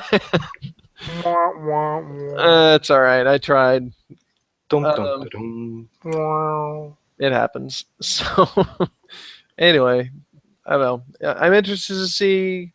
Hopefully, it does well for them. Don't really know that it will. So, yeah. Let's see. All right. Well, I don't have anything else on that one. You got anything else on that? Because if not, I'm going to move on to. Kind of just to me, I think what DC should do is, or my concern is that DC or DC Films doesn't have as much control of the product as Warner Brothers executives do. Right. What I think they should do is basically the Kevin Feige of DC should be Bruce Timm and Paul Dini. I think it's Paul Dini. They're the guys who did the Batman animated series. They're the guys who are basically in charge of the animated stuff they do now for the most part, or at least a lot of them. And if you gave them, kind of the executive, hey, you run the ship, you kind of coordinate, make sure all this fits together, I think they could come up with something pretty darn good. I'm sure they could. So I'm sure they could. They don't, like you said, they don't have a head. They got a bunch of Hollywood guys running it. So. Have you ever listened to you can hit YouTube, put in Kevin Smith on Superman. Have you ever listened to him talk about when he was writing the script for Superman Lives? No. It's about 16 minutes long. Mm-hmm. After this podcast, before you go to bed, listen to it. It's hysterical. Because he's just telling the story about, he went in, I'll tell you a little bit of it. So he goes in, and he's at Warner Brothers, and they were talking to him about rewriting something, and they mentioned they want to do another Superman movie, And he kind of said that he'd like to do that, and they said, "Well, I can't give you Superman because it's they're multi-billion-dollar franchise sort of thing." But they offer to let him take the script that they've got home and read it. So he goes home, he reads it, and he comes back in the next day, and they're like, "So what'd you think?" And he's like, "It's bad. Bad as in good? No, like horrible. Did someone's cut? Did someone like an executive's cousin write it? Did you pay for this? And if so, can you get your money back?" Right. And so basically he goes on, they bring him back in, he talks to someone else. Tell him what you said about the script. It sucks. He leaves, he comes back. Tell him, now there's like 3 people in the room. Tell him what you told us about the script. It sucks. Why it sucks, blah blah blah. And he said at one point he was talking to a friend, and he's like bragging about how he just told these executives that their Superman script sucks. And he's just just kind of like, stick it to the man. And his friend is like, "Why didn't you offer to write him a better script?" And he's just like, "I didn't think about that." That's what they need. I think I just realized what it is. They don't have comic nerds in charge over at DC. Yeah. Like, but Joss Whedon is. Well, yeah, and that's it. Kept going on, and so eventually they gave him. They said, "Yeah, Kevin Smith, boom, write the script." And so they basically said do a treatment, which is basically just like an overview. And so he panned out this long thing, and they were like, "This is way longer than it should be." But eventually, he ends up going to talk to some executive. It was one of the executive producers on Batman Returns, and he goes up to meet with the guy, and the guy basically tells him, he's like, he tells him his idea, tells him what he's thinking about it and everything, and finally he tells Kevin Smith, he says, "You know why you and me are going to make a good Superman movie?" To which Kevin says, "No, because you and me, we're from the streets." What? And Kevin's like, "Okay, first off, you used to be a hairdresser. And I grew up on A Street, but I didn't see a black man until I was in my 20s. So I'm not from the streets." Right. And so they go on to, but he didn't say any of that, because as he says in this thing he's talking, he's like, "I didn't say that because I want the job." But as they continue talking, like basically they say, "Okay, boom, you're gonna write the script." But this executive producer, he tells them there's 3 things I want you to make sure of in this script. Uh-oh. Oh, okay. 1, I don't want him in the suit. Wait, Superman, no suit, cape, or anything? So no, naked? No suit. It's too faggy. Okay, what's number 2? No flying. So what? Sorry, Superman's not gonna. Yeah, I don't want him flying. No flying around carrying people. Horse shit. And number 3, he has to fight a giant spider in the 3rd act. What? So Kevin Smith says, "No suit, no flying. The spider intrigues me." I think he wanted the Hobbit. So the guy's like, he talks about this spider and everything, and so he's like, "Okay, so our non-flying, no suit wearing Superman's gonna fight a giant spider. All right." And when he goes back to Warner Brothers studios and talks to the rest of the guys, they're like, he really liked you. He really liked you. Blah blah blah blah blah. Did he mention the spider? And Kevin's like, he did. What is up with it? And he said the executives are like, every fucking day with the spider. He must have really bad arachnophobia or something. Well, and it just continues from there. It just gets worse and crazier and more weird. All this different stuff that this guy was insistent that this movie had to have. Right. And I'm not. It's hilarious, the whole thing. And there's a punchline at the end of this about another movie. I'm not going to spoil that for you. Right. Just tonight in 40 minutes. Watch. Wait, this is getting longer. Oh, you mean 40 minutes in from 40, now? 40 minutes from now, watch. I say, man, I got to work in the morning.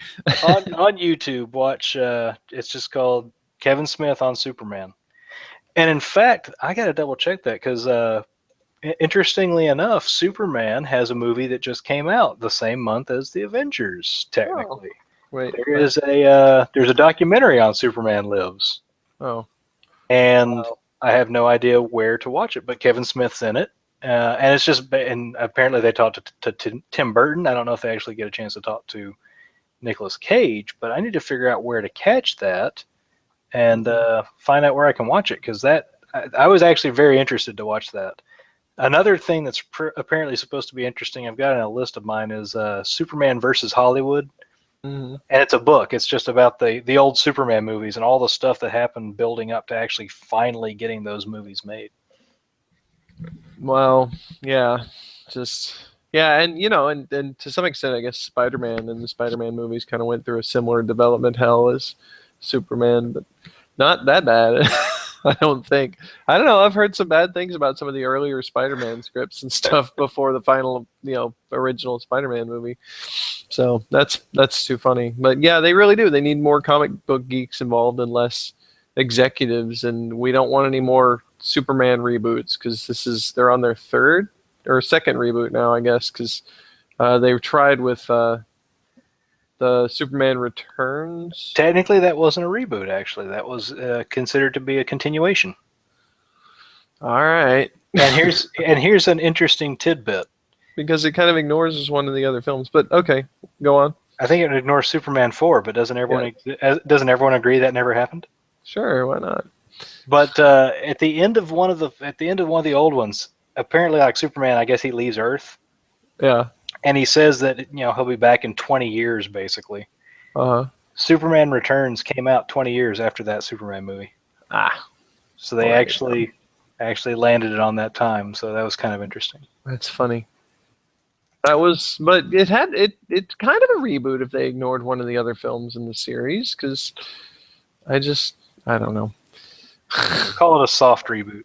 Okay, that sounds like a thing. It didn't. I wouldn't say it's not a reboot, because it doesn't really rebuild or restart anything. It just kind of ignores one movie, but considers the rest of them as still the origin and the first starting point or whatever. So it's not a full-on reboot. It's just kind of it's a hibbity-jibbity, flippity-flop. It's actually Superman 4, in which he leaves Earth. So the one that they ignore mostly is the one that they kind of draw. They're like, he's coming back from where? Well, we don't know, because that movie didn't exist. But anyway, he's back. It's like, okay. From parts unknown. Right. Didn't even realize he left.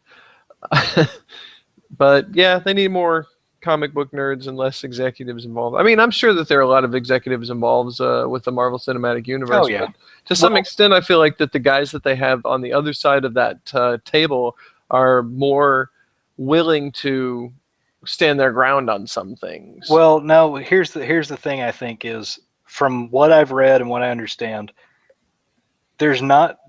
there are executives involved, but they're Marvel Studios executives. Kevin Feige is a Marvel Studio executive. He's the guy that has all the Post-it notes on the wall with a string attaching everything, and how they're connecting everything and making sure their little Easter eggs don't conflict with each other. But from my understanding, Marvel Studios does not have much interference from executives at Disney. Yeah, that's what I'm saying. Like, and that's where DC, I think, has more involvement and more interference from Warner Brothers executives, rather than DC Studios having kind of their own thing and having trust for, hey, go do your thing. Right, and that's what the problem is. Yeah. in a nutshell, is they've got too many Hollywood executives trying to make this thing happen, and it's just making a huge mess out of everything that they touch, which tends to happen whenever you go from a source material like a comic book or even a book to a movie. I mean, you got to have those executives, you got to have those producers to get the funding and to get the project, going. But I feel like that at that point, that's kind of where they should leave well enough alone in most cases when it comes to something that has a strong source material. If it's just a completely new movie, new concept, whatever, yeah, they probably want to step in and make sure that it doesn't just go all to shit. But even if they're from the streets? Even if they're from the streets. Huh. Okay. All right. Just trust me on this. All right. It's working fairly well for Marvel, so. All right. Well, what else you got? Okay, well, I just got a couple things. Well, really just one. We already talked about the Ant-Man mess. So, uh, Dragon Ball. For those of you who were living under that rock that didn't know about Spider-Man, Dragon Ball anime series that started in the 70s or 80s originally. It was manga, Japanese comic, and then it was an anime series, and ran through the 90s. I can't recall exactly when Dragon Ball Z, the series Dragon Ball Z, ended. And then here recently, last few years, they did a recut, like kind of Dragon Ball Z, which was the second series, and it's called Dragon Ball Kai or Dragon Ball Z Kai, depending on which version you're talking about, which cut it back significantly. Unfortunately, there was a lot of filler in Dragon Ball Z because they were up to the point where the original guy named Akira Toriyama was in the manga, and they didn't want to go off on their own thing. They were waiting for him to come up with the next part of the storyline. So they cut all of those out. It's called Dragon Ball Z or Dragon Ball Kai. So if you didn't like Dragon Ball Z, check that out because it's actually pretty good without all the filler. Recently came out with several video games.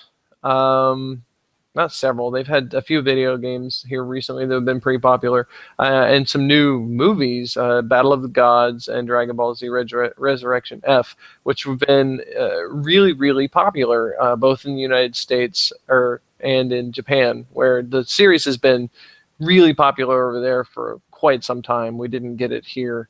It didn't, really run here until Z became popular, and I guess in the early to mid 90s. Anyway, I'm rambling here, but there is going to be a new series that takes place after Dragon Ball Z, which was the second series, and that will be starting out. I think it was next year, which is nearly 20 years after Dragon Ball Z finished.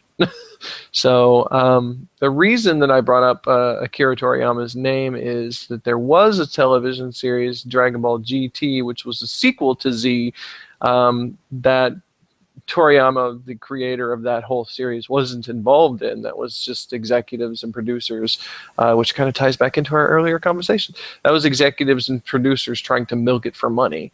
And it was apparently really, really bad. I never watched it, but that will be completely ignored. It will be picking up after the end of Dragon Ball Z, and it's titled Dragon Ball Cho or Super in Japan. Now, what they're going to title it over here in the United States is up to Funimation to decide. But it's really big news. Like I said, it's been nearly 20 years since the last series ran. So big deal. There are eventually going to be no more letters left for Dragon Ball. I mean, this one's Super. They were already at Z, so now they're having to. Z. What do we do now? Can we say AA? No, that sounds like Goku's a drunk. Crap! What are the different types of what's the grading in video games? There's A, B, C, AA, and S. Super. Let's go with that. Yeah. I was never a really a Dragon Ball fan, but there's a little part of me that feels like I should go and watch the first season of Dragon Ball and the first season of Dragon Ball Z just as an anime fan to say that I've at least dipped my toes into that, because I mean culturally it's a big part of the anime industry. It's very significant. It ran for so long. I can't recall the numbers, but there are over 400 episodes of Dragon Ball and Dragon Ball Z. I'd have to pull it up to be sure, but if that's a weekly thing, that's a long time. That's. Do you think there's a determination, like somewhere in the companies that are running this, that they're determined to at least hit 9,000 episodes? Well, over 9,000 is the normal. Yeah, grabbing the low-hanging fruit there. That's right, I am.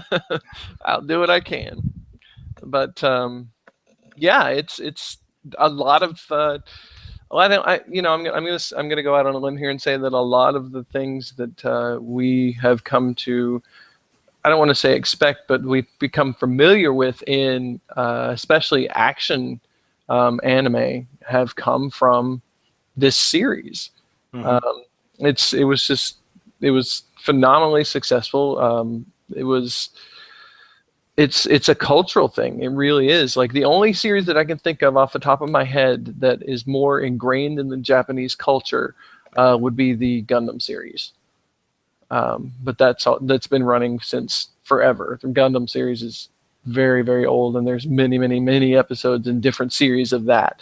But like those two anime series, um, really, really, really big in Japan and have really set the bar for the way series are run now. I mean, we wouldn't. I would go out on another limb here. I'm going to be running out of limbs here before too long, but I would It's all say right, I've got that a chainsaw. what's that? It's all right, I've got a chainsaw. I would say that we probably wouldn't have a lot of the action anime series that ran as many episodes now as we do if it hadn't have been for like Dragon Ball and Dragon Ball Z, showing them to some extent how you can make it episodic and draw it out a little bit. Z took it to the extreme. So basically, what we're But saying is you can either thank or blame Dragon Ball for all of these different series. I mean, I'll be honest. Bleach and Naruto right. kind of dragging out a little bit at times. Agreed. No, I agree. I completely agree. Like I So you said, can thank or blame. yep. I think that is that's definitely a good way to put it. But the whole point being it's a huge deal, and for Yep. them to come out with a new Dragon Ball series in Japan is just going to blow people. I'm sure that people are going to start calling in sick, or they're going to be throwing Dragon Ball Super watching parties, or shit like that, because not only has it been um, phenomenally successful in all those things that I said, but it's all the people that are the adults probably my age, because it was originally started in 86 apparently is when the original Dragon Ball anime started showing. So people our age in Japan, even younger in Japan, have watched this series their whole lives. Hmm. And it's their Spider-Man it really or is. their Avengers or their X-Men or whatever it is, that we Sure. grew up with. It's the same thing. It's the same Right. concept, same idea. Exactly. So I And mean, I I'm imagine it's even one of those things. I mean, and to me, from my understanding, Japan has a little bit more of a, manga and anime is still primarily seen as a kid and teenage sort of thing. mm, But there's always, I think every adult in every culture that has entertainment media has that one guilty pleasure of, man, I grew up watching this. I'm going to check it out. I'm going to exactly. check this out. And then Exactly. afterwards, they're like, oh, they butchered my childhood. Pretty much. Yeah, yeah. But But I'm excited. I mean, I'm obviously. not familiar. I'm not familiar with an anime or any sort of series that has. I don't think Japan has their equivalent of Michael Bay, so they've got that going for them. Yeah, it's true. I don't know who's going to be directing the new Attack on Titan live action film, because if Michael Bay hadn't been called for that yet, I'm sure he's on their list. I don't know. I know that Ghost in the Shell is going forward with a live action. Yeah, I saw that. Scarlett Johansson playing whatever her name will actually wind up being. I somehow don't see them taking Scarlett Johansson and calling her Major Kusanagi. Probably not. So Yeah. I don't know. And on the flip side, though, I think there's only two avenues left. There's only two wells for Hollywood to go and start drawing from, Hmm. because they've obviously run out of well, I don't know that they've run out of ideas for new and original things, but they're so risk averse to doing new and original things Right. that they want things that are a surefire success. And Right. I'll get back to that in a minute. That disappoints me, and I'll detail why. And I'm going to tie this back into video games in a little bit. But they've run out of original ideas because that's too risky. They've identified that comic books have a huge market and that there is a way to make money off of comic books. So they're tapping that well right now. Right. Video games are primed to be the next well that they're going to tap. They've got Warcraft coming out next year, and Michael Fassbender, is it Michael Fassbender? Yeah, I think it's Michael. It's his first name, if that's what you're asking. Yeah. So Fassbender starts filming in September for Assassin's Creed for a movie, and I know that Uncharted is being worked on. It's still in the script treatment phase, Right. but really, if those, let's just say those three, if those three can be good movies, standalone, forget about them as a comic book, as a video game property. If those can be good standalone movies, that's the next market. You're going to see Hollywood trying to scoop up the film rights for every video game series they can. And just like comic book movies, we've had a number of them that have been bad before we got to this point. Right. And I think the Warcraft movie has a good chance of being good, just because, I mean, it's a fantasy setting. If Warcraft knocks it out of the park and Hasbro doesn't get their crap together, because I'm sorry, making a movie out of Battleship and there's some other board game they're making a movie out of that makes no damn sense. But if you're making a movie out of that, when you've got the rights, Hasbro owns the rights to Forgotten Realms. If Warcraft knocks it out of the park and they don't do anything with Forgotten Realms, I'm giving up hope on Hasbro having a brain. And Uncharted, honestly, put Chris Pratt in there, make him Nathan Drake, and forget about an Indiana Jones reboot, because Uncharted is basically Indiana Jones for a new generation. Right. We don't need to go back and butcher Indiana Jones by trying to make another movie with the same character. Make a new movie, new character, same soul, same spirit, same concept. Right. But just go with it, and that's, I think that one's got a huge chance of success. But yeah, if the three of those happen, then boom, you're going to see a huge video game market for movies. And then the last one is, I think, going to be anime and manga. And if they can actually adapt it and do it right and honor the source material and not butcher it. Dragon Ball Evolution, we're talking about that. But yeah, and there's a little bit to be said. Some people basically say it should be all Japanese actors, or at least Asian actors, Asian American actors, because otherwise you're whitewashing it. I'm a little bit on the fence with that, because, come on, let's be brutally honest. Every anime, all the Japanese characters look pretty damn white with their large American white eyes. Right. So if you can adapt it, at the same time, I'm kind of okay with it being adapted and having a little bit of an American take place in America sort of thing, simply because you've got a manga and you've got an anime that takes place in Japan. And in some cases, you've got live action movies that are done with Japanese actors and filmed and actually made by crews in Japan. On some level, I'm kind of like, okay, if you're going to do it, instead of just remaking, basically just copying and doing the exact same thing that's already been done, I kind of am okay with doing an American version of it.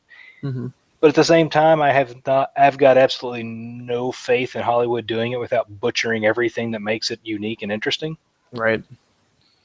I saw that they're doing, they're moving forward with a live action Death Note. Well, they already, I mean, Japan already made those. So. Exactly. I'm like, there's already been an anime, there's been live action, which I think the live action conclusion was better than the anime. Yeah, I think we talked about that. We did. And then, and now you're going to do a live action one. I'm just like, I don't know. So, but it's definitely an untapped market. I know Hollywood is salivating to find their next comic book. What's the next area that we can tap and really start pulling from? Yeah, I don't know. Like you said, video games could be it. I'm again skeptical, because God, some of those video game movies have been awful. You didn't think Doom was great? No. Resident Evil makes money. That makes it good, right? No. No. I mean, they made 1 million of them, but that doesn't make them good. The only video game movies that I've really enjoyed were the Silent Hill ones, and I'm sure like diehard Silent Hill fans will probably want to kill me for saying that, because there are a lot of people out there that do not like those movies.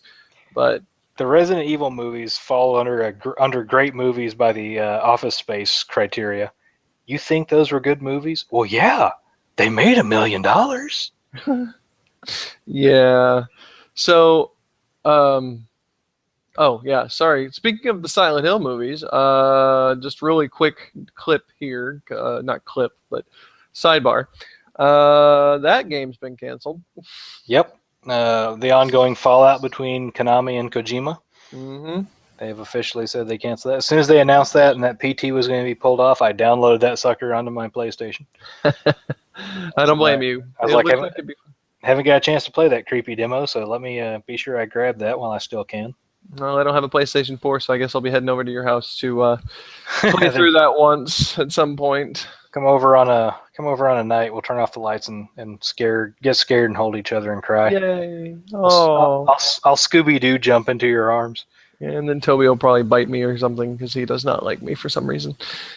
Yeah, well, I don't know. He's gotten more relaxed around visitors, so he may chill out, or he smells your cat and goes crazy. One of the two. That's possible, yeah. So the only other thing I got two things left. One, you may have already heard about this. It's kind of old news now, but since we've been talking about Netflix and video games and untapped markets, Netflix is in the very early production stages. They're just kind of shopping around to get scripts done in early pre-production, but they have confirmed they are working on a Legend of Zelda series. Huh. Interesting. That went back and forth. I know Nintendo was like, no. Netflix is like, yeah, maybe. And okay, Yeah, well, that's good to know. They've announced that's moving forward. Those hacked emails from back in last year also revealed that apparently Nintendo has been negotiating with Sony to do an animated Super Mario film as well, which I think could be good. I think if you're going to do Super Mario and do a film, bad video game films. Yeah. Anyway, but if you're going to do Super Mario, I think animated is the way to go. right. And I mean, as far as people are like, oh well, Nintendo, the Wii U's failing, blah blah blah. It ain't doing great, but they've got such a strong IP library that licensing them out and getting movie deals and everything could be a definite winner. On the flip side, we're going to talk. Granted, it's been out longer, so it does have that working against it. But let me pull this up real quick. VGCharts.com. PlayStation 4 is on the cusp. It is at the very edge of claiming the shut up Call of Duty. Get out of here with your sci-fi space armor future nonsense. Whatever the hell you're doing now. Yeah, Black Ops 3. Seriously, it looks sci-fi. But PS4 is on the very edge. They have 49.8% of the console market. Xbox One has 28.2%, and Wii U has 22%. Oh, smack. So, granted, the Wii U's been out longer, so they should have a more of a head start than they do. But considering that Xbox One is only ahead of them by 3.5 million or 3 million, no, 2.5 million units. Wow. I wouldn't be ragging on Wii U so much. Still a pretty strong showing. Yeah, they're not that bad. I'm actually, like I've said a few times, I plan on getting another one. Another one? Or I'm planning on getting another console. I'm planning on getting a Wii U later this year. I was like, what'd you do to the first one? I ate it. Crow. Every time. I took it apart and used it to make a robot that could watch movies with me. Okay, well, I can't blame you there. Does it say fun Mario things while you're watching movies, or does it say Link things? It's kind of annoying. Yeah, it's kind of annoying. That's all it says. Every movie. I thought it'd make funny jokes, and all I get is woohoo!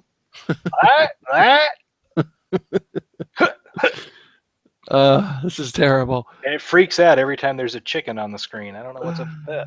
I can't blame it there. So, all right. So the last two things I've got for real this time. We've got, I think for just a few more days, there are select games at GameStop on PlayStation 3, Wii, and Xbox 360 that are 4 for $10. Okay. And then I don't know if it's tomorrow only, or I know, well, they were doing it over the weekend, so I don't know if it ends tomorrow, but they're also doing a buy 3, get the 4th free for May 4th for Star Wars. You had mentioned there's also you can get some comics from GameStop. Some Yeah, Star it's Wars comics. issue number 4 of the Star Wars comics. You can purchase issue 4, the Imperial version cover. I believe it's the Imperial cover at GameStop stores for $5, and then the Rebel version of the cover, and I may have that backwards, maybe the other way around, but you can get for 8,000 GameStop points if you're a GameStop Rewards member. You can use that to get the alternate cover. So that's kind of cool. I like that the May 4th thing has become more and more over the years an official Star Wars holiday. Yeah. That's kind of cool. It's another one of those things that started out being kind of like Star Wars geeks only, Mm-hmm. and it's coming more into the mainstream. Age of the I know that, Geek. speaking of that kind of stuff in Star Wars, I know that Steam is having a Star Wars sale, as is PlayStation Network right now, and some of the older games too, for the May the 4th holiday as well. So that's only through tomorrow. Yep. All right. Well, we got 10 minutes left. So the last thing I'm going to touch upon, I haven't dug into this too much on the podcast. Eventually, I will indoctrinate you to kind of read a bit more about it so you understand when I'm going on tangents of insanity. But I thought that was just you, but anyway. well, this is a specific tangent of insanity, and so this is related to Gamergate. Mm. And so this past weekend up in Washington, D.C., there was a Gamergate meetup that they had arranged. Basically, just a bunch of people in the Washington, D.C. area, along with a couple of more, I guess, high-profile people. Again, these are names you won't recognize if you're not following this or if you're not following things that they're otherwise related to. So there's Christina Hoff Sommers. She's a feminist scholar, although she kind of butts heads with other feminists a lot, apparently. And then there's a journalist out of the UK called, I'll mispronounce his name, but I believe it's Milo Yiannopoulos. Mm-hmm. And he writes for Breitbart, which is a very right-wing, apparently very conservative. Yeah, I've heard of him. Although he kind of points out the amusement of how horribly right-wing conservative they are, and yet they have a somewhat flamboyant gay man touting more liberal ideas in their article, referring to himself. Mm-hmm. So basically, the two of them were there, but then a bunch of gamers that support Gamergate just all basically RSVP to do this meetup. And just like anything else, it's just a meetup. Hey, everyone come together. We're going to meet at this place and basically drink and talk and socialize and have fun. Mm-hmm. There was a threat made, apparently. Some of them were made online, including the "This Ends Tonight."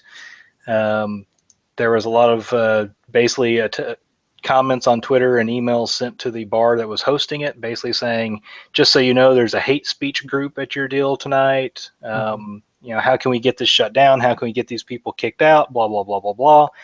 Well, during the event, police showed up and claimed that they were having a fire drill, like a fire drill practice sort of thing. Mm-hmm. So over 300 people were evacuated from the bar, and the K9 unit showed up and started going around. Obviously, the police on site said they could not speak about the investigation.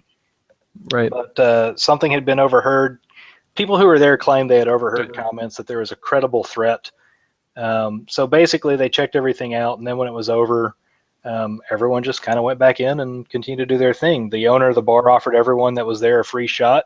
For sticking around and waiting to come back in. And apparently his comment, some people had talked to him afterwards, and his comment was basically, he's not going to ban anyone from his establishment. This is America. So it's kind of funny, this whole thing that, there's certain groups that accuse people who support Gamergate of being a hate group, and yet if you keep following up with it, there's all these comments about, how can we stop this? How can we kick these people out? We need to stay vigilant and make sure that anyone who supports this gets kicked out of conventions. Right. And yet, the people who are being basically said to be kicked out of here, they're the hate group that aren't inclusive and don't accept other people. Even though Right. pictures here of mixes of, black, white, men, women, all sorts are gathered here together. Sure. And I don't know, it's just an ongoing thing. Yeah. I But I don't know. here's the really crazy thing is there's been only one article about the supposed threat. Hmm. Um, I'm like, okay, look, they were evacuated from a building. I think there was an actual threat that the police were investigating at that point. Right. And yet earlier, whenever Anita Sarkeesian had to cancel her thing, which the FBI and police later said was not a credible threat, it continues to be this big toted thing that gamers threatened to bomb a college over Anita's appearance, blah, blah, blah. Hmm. It frustrates me. And I'm not going to go further into it and rant too much about it. That's why I Right. contained it for this last 10 minutes.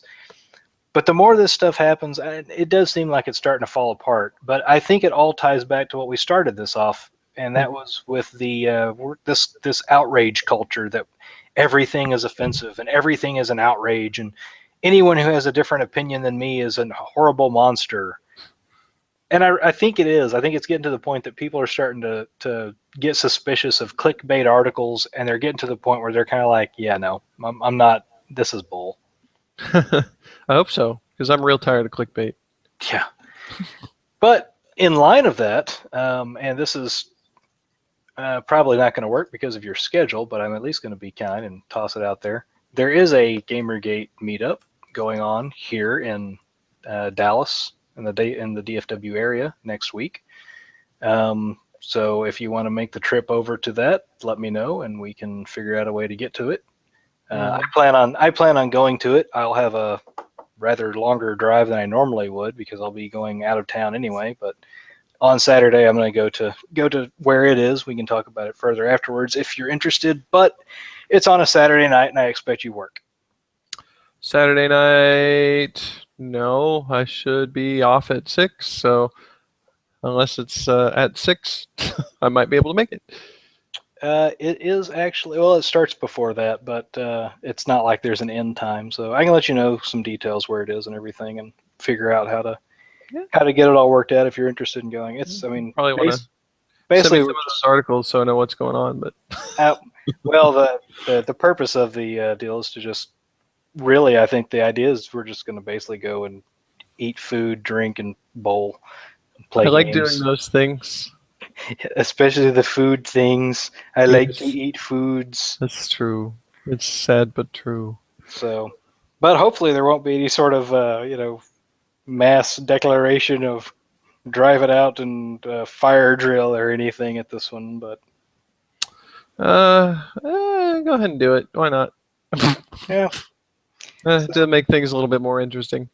honestly, I mean, a big part to me is I kind of want to go and meet the other people who support this thing because, like I've said, I'm not 100% totally, yes, Gamergate is always right, and everyone who says they're, no, the people who speak against it have some valid points because there are some crazy people doing things on behalf of this hashtag. Um, but then at the same time, not everyone in this hashtag is a crazy nut job who hates all women. Right. So, I am. yeah, but you've got other issues. That's true. More than what's the saying? I've got more issues than National Geographic. So that's a lot. Truth be told, I'm gonna let the cat out of the bag because we don't have any viewers, and if anyone stumbles upon this later, then they're gonna be like, "Oh my God, the truth is out." Oh, Gamergate actually has nothing to do with ethics, video games, or women. It's an otter cult. it's true. They're just I they're just worshiping otters on Twitter. I promise you. Speaking of otters, I had to stop following that guy. That was all my Twitter feed was Otter pictures pictures, of otters all day, and I'm like, wow. but they're adorable. They are adorable, but there are other things that I wanted to see on Twitter. Every time I opened my Twitter, it was like 6 otter pictures. So, I can't remember the name of the Twitter guy. I'm sorry I quit following you if you happen to listen in on this show. I'm sure you're a wonderful human being, but otters just aren't my thing as much as yours. You're a monster. It's true. You cannot join the otter cult. That's okay. You know what? I'm kind of okay with it. To be fair, and see, I don't even see that many from them, but I'm following 260 people now. So Oh yeah, no, I'm that's nowhere near that. that's the thing. The more people you follow, the less you'll actually see all of one thing. So yeah. Just almost felt like he was spamming otter pictures. It was driving me. Yeah, I'm following 25. Yeah, it'll build up. I've got to the point. I have no idea where some of them come from. It's like so and so is following you, and I click on, it and I'm like, I have no idea how you found me, but because you are an indie game studio, I will follow you back. Yep. So yeah, a lot of mine are basically the majority of mine are actually indie games, a few celebrities, and then the people that I've come across in GamerGate who tend to post funny things that make me laugh. Yep. If you post funny things. The other one that you might like in particular is Cat Freak, CATFREQ. That is that's one that you might find particularly amusing. They basically are a parody account of Anita Sarkeesian's Feminist Frequency. Basically, the concept is it's a cat on Twitter fighting against the oppressive dog regime. Nice. And there's like a couple others. You may have heard of Total Biscuit, YouTube personality.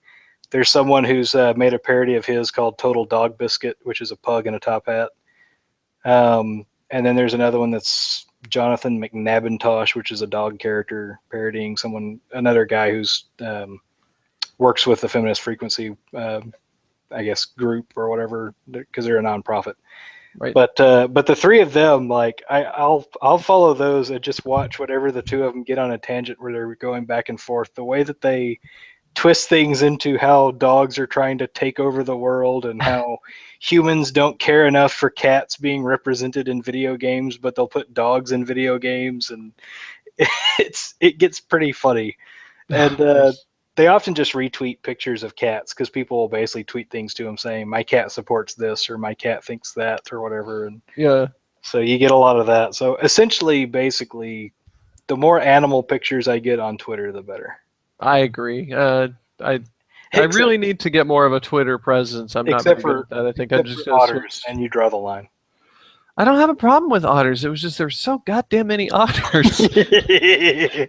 God, that's all I had in my news feed was otter picture, otter picture, and there were comments that went with all of them. But I'm just like, man, I can only have so much of that. Like I follow just a couple: Frank Conniff, Kevin Murphy, Mike Nelson, Joel Hodgson, all the Mystery Science Theater guys.